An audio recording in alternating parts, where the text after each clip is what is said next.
ദേശീയ നേതാവ് രാഹുൽ ഗാന്ധി വയനാട്ടിൽ വന്ന് വീണ്ടും നാമനിർദ്ദേശ പത്രിക സമർപ്പിച്ചു.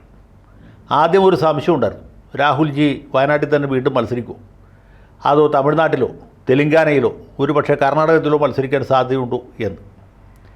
അപ്പോഴൊക്കെയും ആർക്കും ഒരു സംശയം ഉണ്ടായിരുന്നില്ല അദ്ദേഹം അമേഠിയിൽ വീണ്ടും മത്സരിക്കും എന്ന കാര്യത്തിൽ. കാരണം അമേഠി എന്ന് പറയുന്നത് നെഹ്റു ഗാന്ധി കുടുംബത്തിൻ്റെ ഒരു പൂർവിക സ്വത്ത് പോലെ അവർ വെച്ച് പരിപാലിച്ചുകൊണ്ടിരുന്ന ഒരു സ്ഥലമാണ്.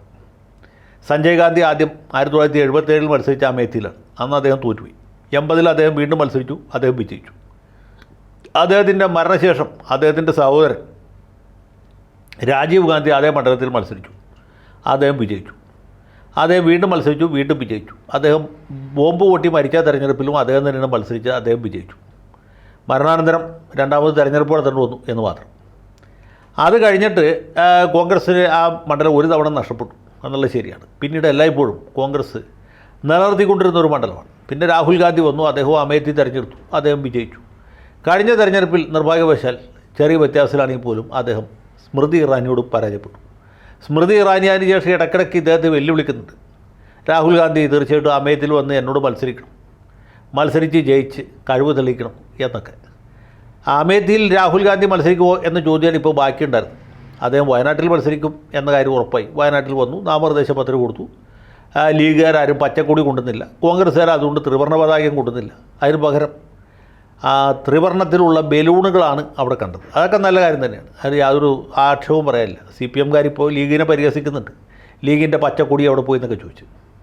അത് പോട്ടെ, ഇവിടുത്തെ വിഷയം അതല്ല. ഏതായാലും രാഹുൽ ഗാന്ധി അമേഠിയിൽ മത്സരിക്കുമോ ഇല്ലയോ എന്ന ചോദ്യത്തിന് ഉത്തരം കിട്ടിയിട്ടില്ല. എങ്കിൽ പോലും റായ്ബറേലിയിൽ ആര് മത്സരിക്കുന്നുള്ള ചോദ്യമുണ്ട്.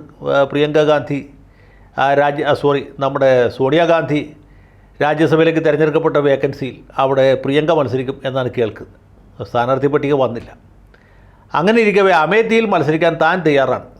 അമേഠിയിലെ നാട്ടുകാർ സ്മൃതി ഇറാനിയെ കൊണ്ട് ആകെ ബോറടിച്ചിരിക്കുകയാണ്.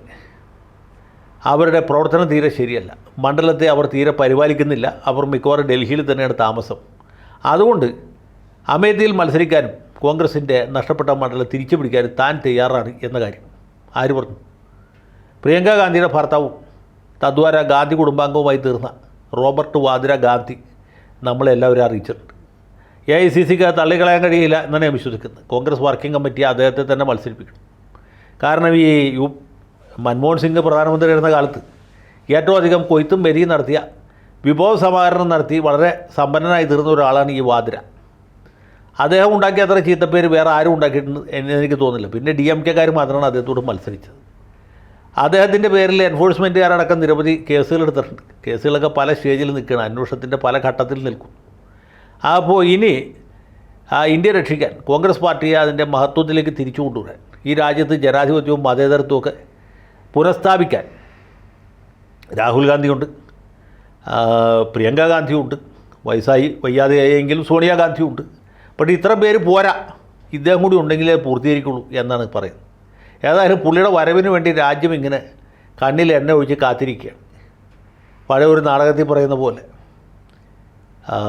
ഉണർവുള്ള മണവാട്ടികളെ നിങ്ങളുടെ ദീപങ്ങൾ തെളിക്കുവിൻ, അവൻ വീണ്ടും വരുന്നു.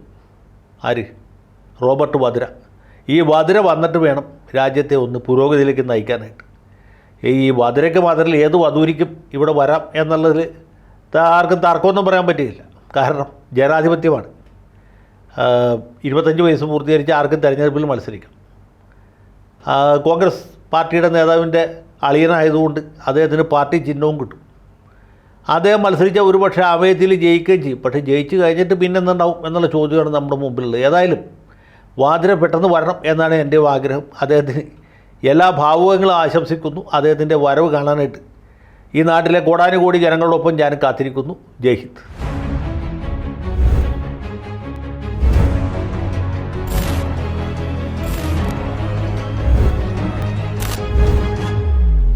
കൂടുതൽ വാർത്തകളും വിശേഷങ്ങളും നിങ്ങളിലേക്ക് എത്താൻ ABC മലയാളം സബ്സ്ക്രൈബ് ചെയ്യുക, ബെൽ ബട്ടണും അമർത്തുക.